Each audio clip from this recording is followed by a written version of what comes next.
শেরপুর জেলা গোয়েন্দা শাখা ডিবি পুলিশের অভিযানে 133 বোতল ব্র্যান্ডের ভারতীয় মদসহ মোহাম্মদ মুকসেত আলী নামের এক মাদক ব্যবসায়ীকে গ্রেপ্তার করা হয়েছে। 8 জুলাই সোমবার সকাল 9:30টার দিকে নালিতাবাড়ী উপজেলার সীমান্ত ঘেঁষা পোড়াগাঁও ইউনিয়নের দুপকোড়া বাজারে ডিবি পুলিশের এসআই সাইফুল মালের নেতৃত্বে মাদক বিরোধী অভিযান চালিয়ে তাকে গ্রেপ্তার করা হয়। গ্রেপ্তারকৃত মোহাম্মদ মুকসেত আলী নালিতাবাড়ী উপজেলার উত্তর শিমুলতলা গ্রামের জৈনক হাসান আলীর ছেলে। জানা যায়, গোপন সংবাদের ভিত্তিতে জেলা গোয়েন্দা শাখা ডিবির ভারপ্রাপ্ত কর্মকর্তা নায়েম মোহাম্মদ নাহিদের নির্দেশনায় ডিবির এসআই সাইফুল মালিকের নেতৃত্বে ASI Ariful Islam, ASI Sohrab Hossain সঙ্গীয় force সহ সোমবার সকাল 9:30টার দিকে নালিতাবাড়ী উপজেলার দুপাকুড়া বাজার সড়কে মাদক বিরোধী অভিযান পরিচালনা করা হয়। এই সময় মোহাম্মদ মুকসেত আলী একটি সাদা রঙের প্রাইভেট কার চালিয়ে যাওয়ার সময় ডিবি পুলিশ তার গাড়িটির গতিরোধ করে।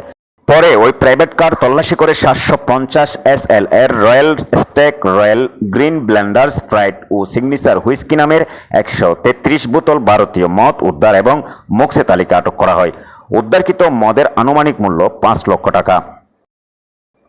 এ ব্যাপারে জেলা গোয়েন্দা শাখার এসআই সাইফুল মালিক ঘটনার সত্যতা নিশ্চিত করে জানান, গ্রেপ্তারকৃত মাদক ব্যবসায়ী মুকসেত আলী এক স্বীকারোক্তিতে জানিয়েছে সে সীমান্ত ঘেঁষা এলাকা থেকে মদ ক্রয় করে ঢাকাসহ দেশের বিভিন্ন স্থানে সরবরাহ করে।